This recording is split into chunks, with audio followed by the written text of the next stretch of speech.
Good morning, Jerry Catherine here with your Tuesday, August 25th morning manna. Of course, when we talk about manna, we remember that comes from Exodus 16, where God provided for the wilderness wandering Hebrew people when they were fleeing Egypt out in the middle of the desert of nowhere.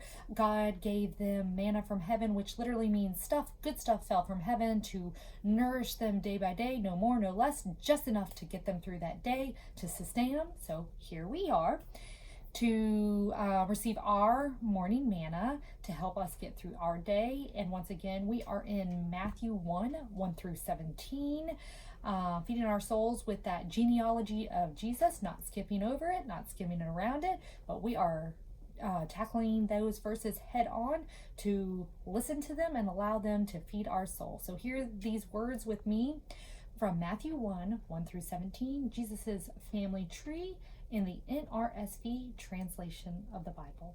Here we go. An account of the genealogy of Jesus the Messiah, the son of David, the son of Abraham. Abraham was the father of Isaac, and Isaac was the father of Jacob, and Jacob was the father of Judah and his brothers. And Judah was the father of Perez, and Perez and Zerah, and by Tamar, and Perez the father of Hezron, and Hezron the father of Aram, and Aram the father of Amminadab, and Amminadab the father of Nahshon, and Nahshon the father of Salmon, and Salmon the father of Boaz by Rahab, and Boaz the father of Obed by Ruth, and Obed the father of Jesse, and Jesse the father of King David. Ooh.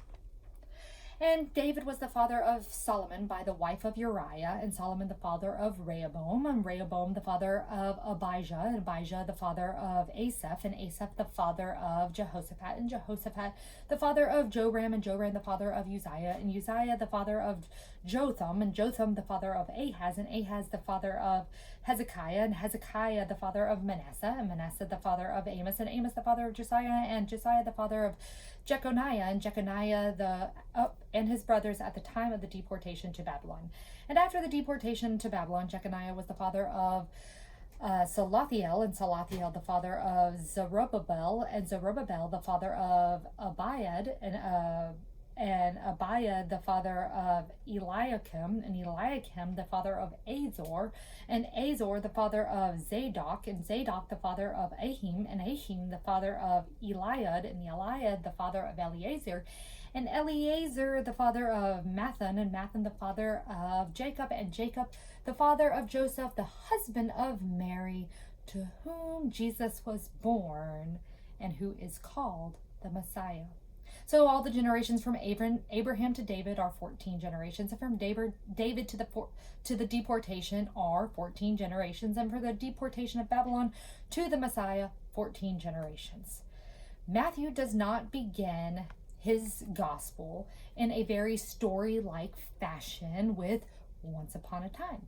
No, Matthew does not do this. Matthew begins like the first and last books of the Hebrew Bible. In the Hebrew Bible, the first book is Genesis, like ours, and the last book, though, for the Hebrew Bible is Chronicles. And both Genesis and Chronicles begin with lengthy genealogies that not only point to God's faithfulness, as we talked about yesterday, God's faithfulness throughout time, but also for Jesus anyways, is here to remind us of Jesus's humanity. Jesus is God, yes, but Jesus is also human, yes. Jesus was born human, a real, living, breathing human being with arms and legs and a mouth and 2 eyes and 1 nose and 2 ears, as far as we know, who walked, who ate, who slept, who laughed, who taught, who even probably, well, we know, went to school on this earth, did all those normal human things that we do.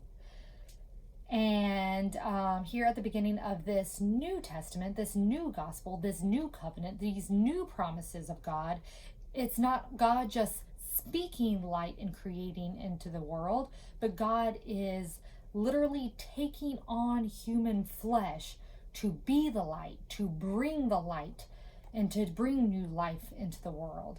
The connection to Genesis and the whole older testament of our Bible is a strong connection that Matthew does not want us to miss.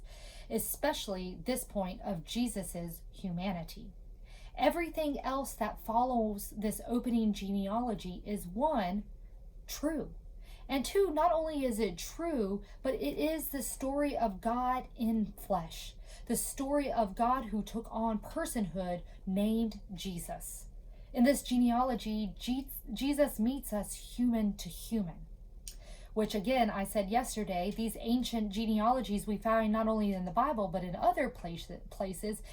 Ancient genealogies are meant to make theological statements.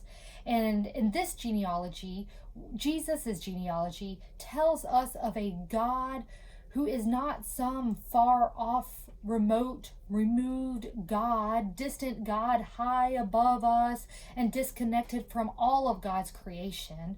No, rather, this family tree of Jesus tells me that we worship a God who is intimately connected with us, who intimately understands us because of God's self taking on flesh, because God has experienced everything we as humans experience in life, all the happiness, fulfillment, friendship, but also the grief, the loneliness, the suffering and the pain, you name it, Jesus, God, went through it. Jesus' family tree is our family tree, a tree full of testimonies, yes, of God's faithfulness. But there are stories here in Jesus' family tree, real stories of Jesus' ancestors, of heartache, of hurt, of hate. Stories of these people that will show you discrimination and despair and depredation. Stories with so many skeletons in their closet that they cover the full reality of the human experience, all the good, the bad, and the ugly. Jesus experiences a lot of these things personally, but Jesus's family tree tells a very human story, and we can find ourselves in their stories as well.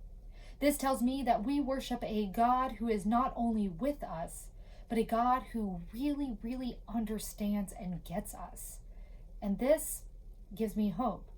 Today, I hope it will give you that too, hope. That whatever you are going through, God gets you. God's got you also, and God is with you. Breathe in, God is faithful. Breathe out, God is everlasting. See you tomorrow.